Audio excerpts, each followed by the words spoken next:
Hello and welcome back to Aspen Talks Health. I am Dr. Nicola, and part of my mission with Aspen Talks Health is to talk about how to show up more compassionately and how to shift this humanity towards a more compassionate way of living. And I believe the way that we do that, the foundation of that, is to be more loving with ourselves and with the people that are in our lives. And so today's guest is the beautiful Dr. Perrin Elisha. She is a psychologist, and she's here to talk to us about how our past dictates how we make our choices relationship-wise and who we choose as a partner, and how we can shift that, and also how we can become an extraordinary partner ourselves. So welcome to the show, Dr. Perrin. Thank you, Nicola. Very grateful to have you. So let's just dive in, and so my history, and I have a feeling that sometimes you recreate your childhood, and so the people that you bring into your life will recreate that scenario so that you have an opportunity maybe for your soul to evolve. But this often shows up with your relationships and the partner that you pick. Yes. Correct? And so I have a girlfriend that was just telling me yesterday about how she has a tendency to pick avoidant men that are emotionally completely unavailable. And it was because maybe her mother was emotionally unavailable. And in my case, the men, my mother's husband came and went, and so I had that experience of men leave. So how do I shift that? How do I not choose those partners? And or is it essential that I do so that my soul evolves? No, not necessarily. That's the good news. So the main thing that you or any of us need to understand is the connection between our conscious and our unconscious mind. And the reason for that is that in our early attachment history, our brain is literally wired to lay down these blueprints, these templates for what we expect is going to happen. We build our self-identity there. We build our concept of the other in a romantic relationship. As a woman, your template for what men are. What do they think? What do they do? What do you expect from them? And then you have a template about relationships. What are relationships for? How do they work? What causes what? And those are necessarily neurologically more or less unconscious and or subconscious. Right. So if you want to shift those patterns, you really have to make that axis of connection between that rational conscious mind and the unconscious mind. Ooh. How do you do that? I'll get to that in a second. Okay. But the beauty of that is, and we know this from quantum physics, something that's observed in itself starts to evolve and change. So when you do that work of just reflecting on the blueprint and where it comes from, you automatically have created an evolution. Something Nice. starts to shift. And then you have to work with that, of course. You have to be aware, not just of the facts, like you said. I mean, a lot of people can get frustrated. It's like, well, I know, there's this avoidant man pattern, but it's not enough just to see the facts of that. What we really have to get at is the meaning that we made of it in our unconscious mind. And when we really start to get the meaning and the beliefs that we developed around it, then we can sort of modify those beliefs into healthy, functional beliefs. That's when you start to see the flexibility and who you're actually drawn to and how you show up and what you create. Interesting. So the beliefs maybe that I created was that, could it be sourced in, it's not always, unconsciously that I'm not good enough so the man will leave? That or could be. is Now, that a this is where belief it's that you're talking subtle about? and where it's personal. Yes, absolutely. That'd be a prime example. Now, whether that's truly your belief, really takes some fine-tuned attention to really get at, okay, what did you take from that experience? Did you believe? As children, we do make it all about us. So when good things happen, we assume we're great, we're worthwhile, our love is powerful, and we create good things. When negative things happen, we do tend to, that's the first place it goes, I'm not good enough, or my love isn't good enough, or I don't deserve, or I don't get what I need. Yeah.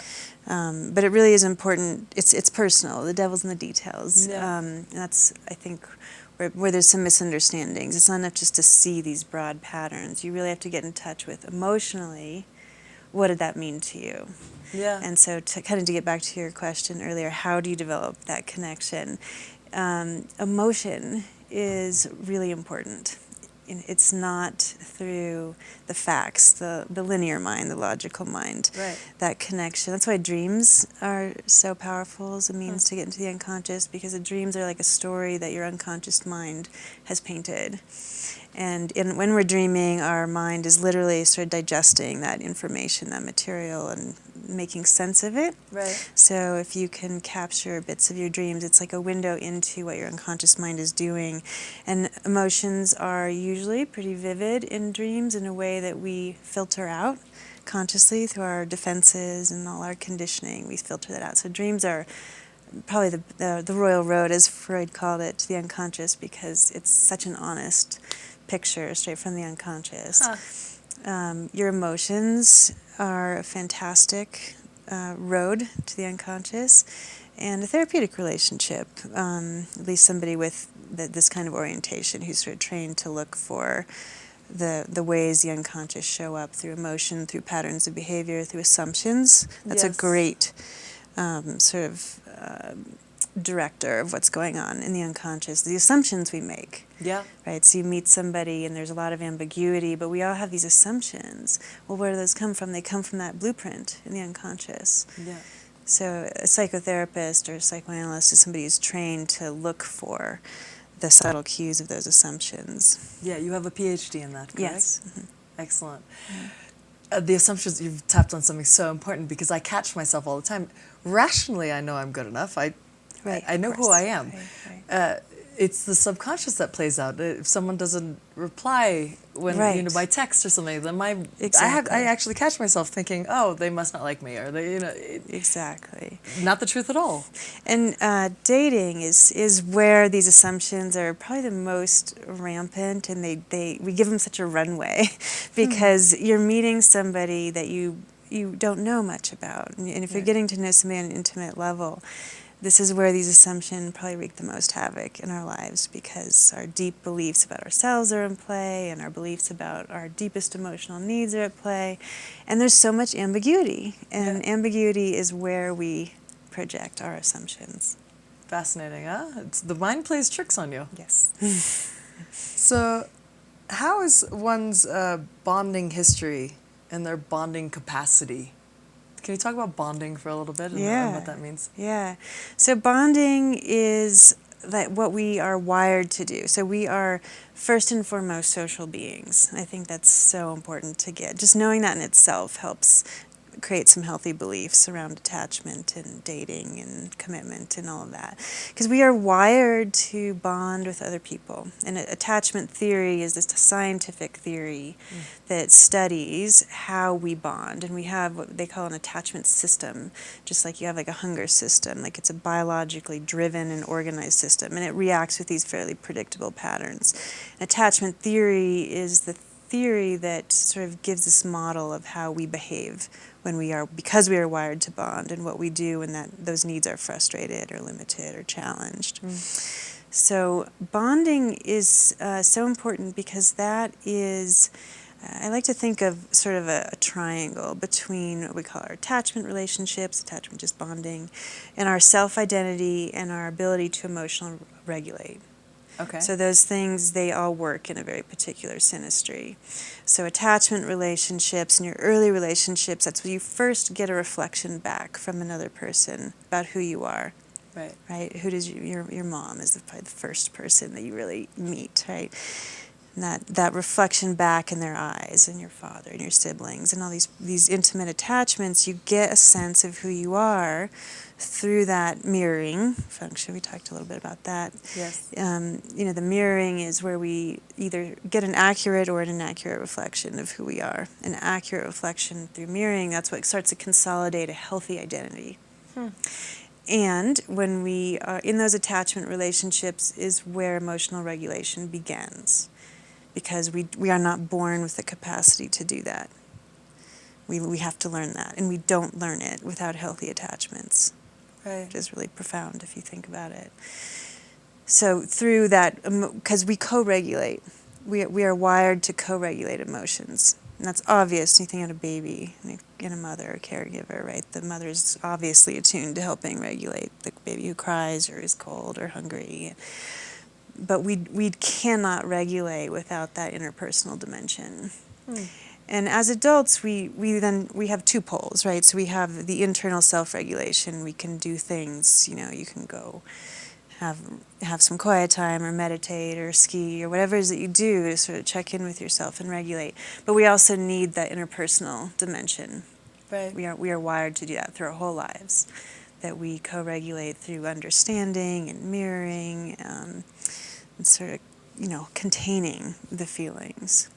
Explain mirroring a little bit. So, in practical terms, you're a mom and you have a baby.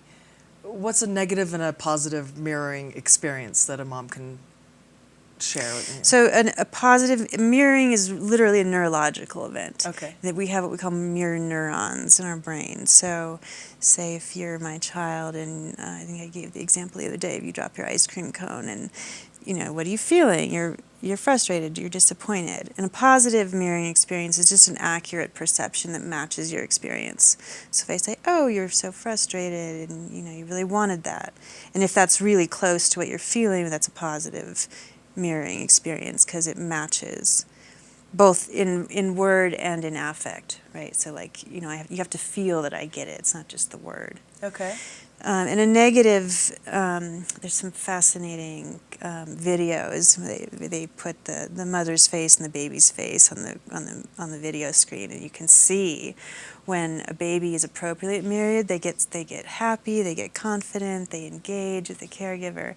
And a negative mirroring response is when you don't get it, you miss the mark. The profound one that's been played a lot is, a baby who's frustrated or uncomfortable and they're sort of grimacing, and the mom doesn't really want to deal with that for her own reasons, and so she starts to smile. And you can see the two faces on the screen, and they're not attuned. She's not showing the baby what the baby's feeling. She's giving a discordant reflection. Right. And the baby gets more and more frustrated. It's really profound to watch. The baby starts to get dysregulated because they can't understand, they can't locate their feeling. It's discordant, like music that's out of tune. It just feels bad. And the same thing happens when we're adults and we're trying to sit across the dinner table from somebody. Right. If somebody can't sort of locate what you're feeling and resonate with it on some level, it gets out of tune. It doesn't feel good. Right. It's almost really paying attention. And yes. And right. Right. And feeling that connection and empathy almost. Empathy is absolutely. Empathy is a huge part of it, but it's built on, we have to be able to pay attention, but if we're not able to feel our own feelings, then we have a block in that capacity to empathize with the other person. And not being able to, is that because the mother didn't give that empathy? That could be part of it. Is that the repercussions? That absolutely. So one scenario would be, okay, you had a mother who just couldn't tolerate frustration, and so then you don't have that capacity in yourself unless you had another reparative experience. So frustration is just something you don't get, you're afraid of, because you don't have any context, you don't have any understanding for it. So then you're sitting across the table from somebody as an adult, and they're frustrated, and you can't go there. So that's one of the benefits. You talk about being an extraordinary partner. We develop that healthy relationship to our own emotional life. We get a nice, healthy bandwidth. And then when you go to sit across the dinner table with somebody, you're available emotionally. You have that bandwidth. You're not frightened by their frustration or. Interesting. What if you're not able to? What if the other person isn't empathetic, and you're choosing someone that's not empathetic? Well, that's not going to feel good, right? What about that? So, how do you recognize that and choose differently? I guess is my. Well, if you know what that feels like. So first of all, knowing what empathy does feel like and what that nice broad bandwidth feels like and that flexibility. So if you have that as a baseline, that's going to help because then you're going to be able to recognize, oh, there's not a connection here. This person doesn't, some people are really shut down to all emotions. Right. And some people are, they're pretty flexible, but they don't want to deal with negative emotions. Some people are really shut down to positive emotions. Yeah. So, but if you trust that you have that bandwidth in yourself, then it's much easier to discern, okay, I'm sitting across from somebody who just can't go there. But if you haven't really done the work inside yourself to know what your bandwidth is, what's hard for you to go to, then it's hard to tell. You'll kind of get confused. It doesn't feel good, right. But it will be hard to discern, is it me? Is it this person? Do we just not understand each other? Right. So my girlfriend, for example, that keeps attracting the emotionally avoidant. What would be your advice to her? Well, first you have to understand, okay, what does that mean to her? So you'd probably start with the attachment history.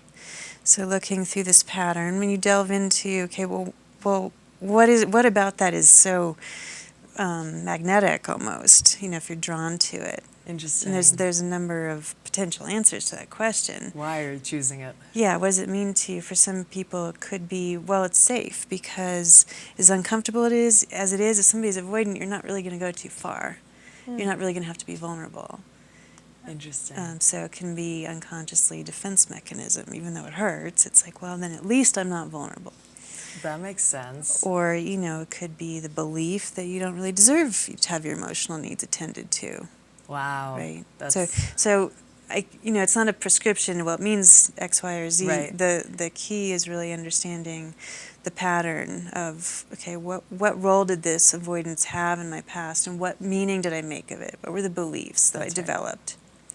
And those beliefs, usually we perpetuate. We operate on the basis of those beliefs. Amazing. Thank you. I'm glad you repeated that because it's really interesting. So much of our life is subconsciously driven. Enormous. Neurologically, we know this now that, the number of connections that our mind can make, our physical mind, consciously, we use like less than 5%. It's wild. Yeah. Ha. That's impressive. Tell us about attunement. What does that mean? So attunement is... it has to do with empathy. Empathy is a piece of attunement, mirroring, obviously, but attunement is the word that talks about this whole nonverbal and verbal field. So the metaphor that I like for attunement is like a dance, like a good dance. Okay. Because when you're dancing with somebody, it's not like a verbal cognitive thing. You have to feel it. You have to be in your body, and it's this constant movement. Both people are sort of constantly responding to each other. It doesn't mean you can't have your own personal experience or hear your own rhythm, but there's room for both people to sort of listen to their internal music and rhythm. But there's a constant sort of attention to the field between two people, and really well-rounded, deep, satisfying attunement. You really have all the senses on board. Nice. It's like the idea of a bandwidth. It's like the bandwidth is really broad. And so there's a feeling of resonance that comes with attunement, like you feel felt, you feel understood, in not just a cognitive way. It's not just verbal. That's the key to attunement. Empathy can be verbal.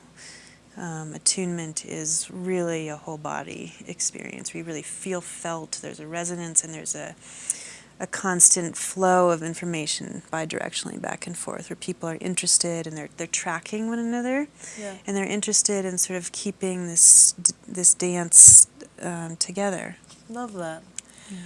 I would assume, and I might be completely wrong, that the female is more actively involved in that, and sometimes maybe the male needs to be pulled in a little bit toward. That's an interesting idea. I might be wrong. Psychologically, I like to think about the masculine energy and the feminine energy, and it's really helpful to think about it that way. And as humans in a gender, yes, we can have, some people have a lot of feminine energy and some people have a lot of masculine energy, but in that attunement, you actually need both energies. Yes, I for would sure. Assume. Yes. And both internally, psychologically, within each of us, we need both of those energies. And in a good attunement, you need both. Because yes, the feminine principle, the feminine energy is more open. It's more emotional in nature. Right. It's more containing, kind of receptive. But if you have too much feminine energy, it's just all wishy-washy. Right? It's just, you can go anywhere. It's too, So the masculine energy, it's like the drum beat and the rhythm in the dance, right? You need a container. You need some structure. You need some boundary, or you can't have a good attunement. So it really is not a feminine activity, even though the feminine energy, yes, but you need the feminine and the masculine principle to have a good attunement. That makes sense. How do you promote it?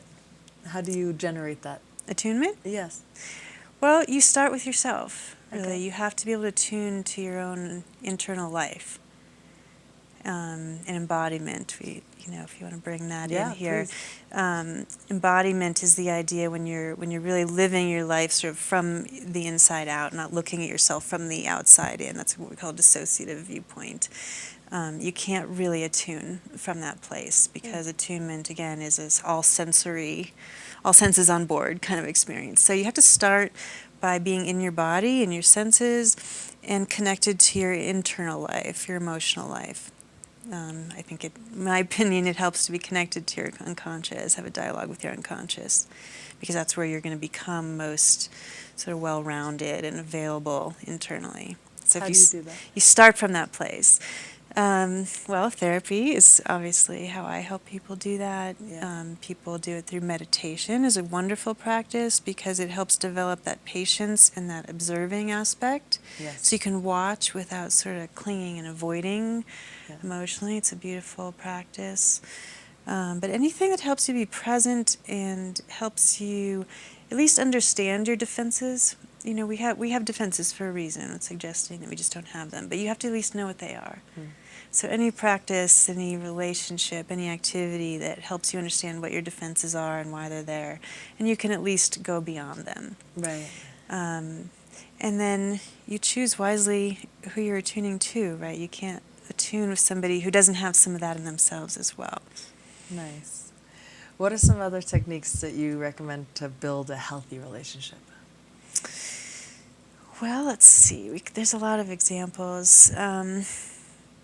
So attunement, here's a key that I just love about attunement that people in my office tend to find really useful, is like you and I are making eye contact right now. And this conversation would probably feel a lot different if we weren't making eye contact. Right. And so that's a lovely sort of foundation for and you're trying to talk through something that you want to have attunement around, whether it's a challenge or you're just getting to know somebody. You want to have the eye contact because attunement it's not just a verbal and it's not just a logical thing. And so when you bring the senses and the eyes are so profound, there's so much emotion that's processed through eye contact. Sure. So that's a wonderful, simple tip, is to remember if you want to tune to somebody, sit across from them, don't sit next to them, look each other in the eye. Yeah. And if you want to take that deeper, there's some exercises that are really useful towards just building an understanding.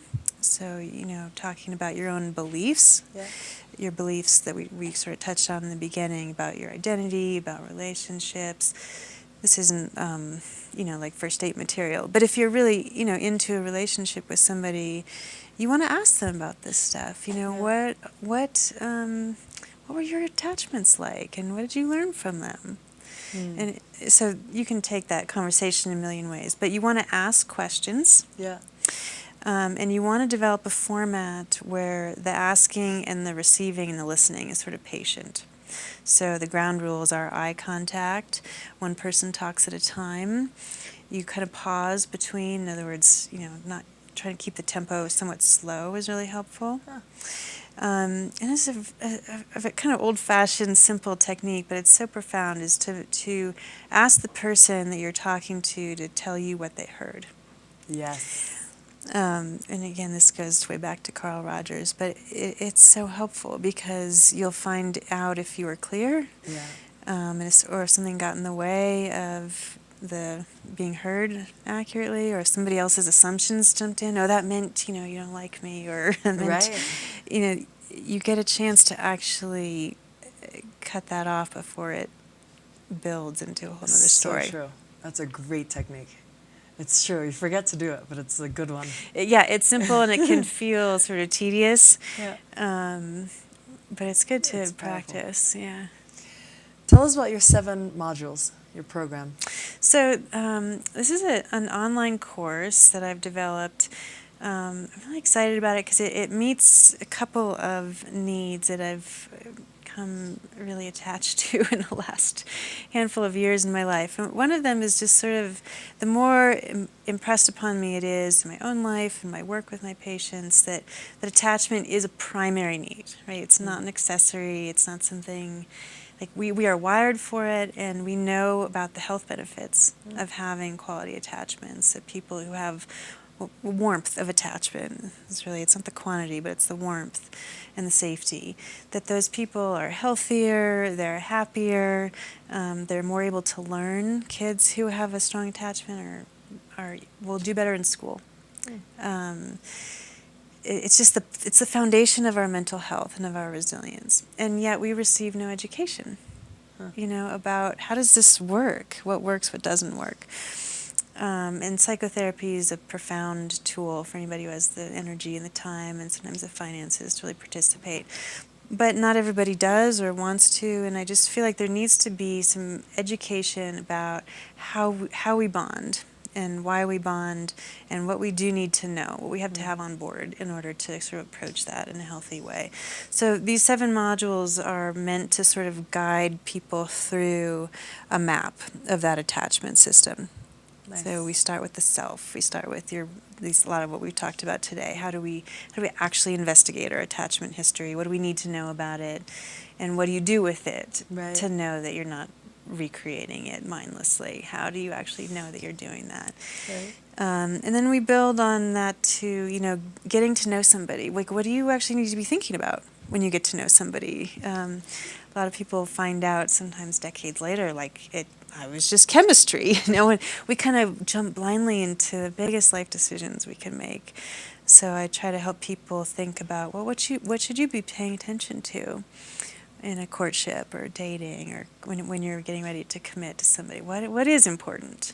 Because there are some things that are telling and that will pay off down the road, and there's some things that we know, not just sort of randomly, but scientifically, viably understandable patterns, things that won't work. Right. And we know, even in ways we didn't know 20 years ago scientifically, why some of these things are patterns, and people should know this stuff. And then I talk about some of the later modules, conflict resolution, the idea that, healthy couples fight, but they fight fairly. Right. And what does that mean? How do you do that? And how do you, what do you need to know about yourself? And what are the game rules that you should establish with your partner to make sure you're on that track? And we talk about deal breakers and when to get outside help.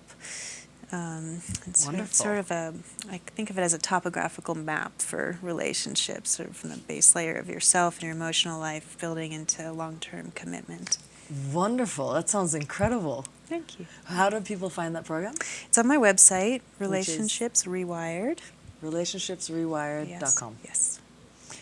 Excellent. So we have just 1 minute left, but I like to end with a little homework, and that's have my audience put their hand on their chest and take some deep breaths, and then ponder a question that they can journal about afterwards. So you had mentioned a few questions on your webinar. Okay. What's one that comes to mind that really is a powerful question people can think about? Oh, I think my favorite one is, think about, if you want to do one, think about one of your primary attachment relationships. And you can do this on all of them if you want, but let's start with one and ask yourself, what is the belief that I adopted from that relationship? What did I learn? Did I learn that I was unworthy of love? Did I learn that my needs are dangerous? Did I learn, those are some examples. But meditate on, what did I adopt into my unconscious belief system about who I am and what I expect? Wow, wonderful. Good, my friends. All right, we have come to the end. That went so quickly, but thank you so much for all your valuable knowledge and wisdom. I appreciate you sharing. And as always, you guys check out aspentalkshealth.com for more information. I'll put up your contact information. And thanks for tuning in, you guys.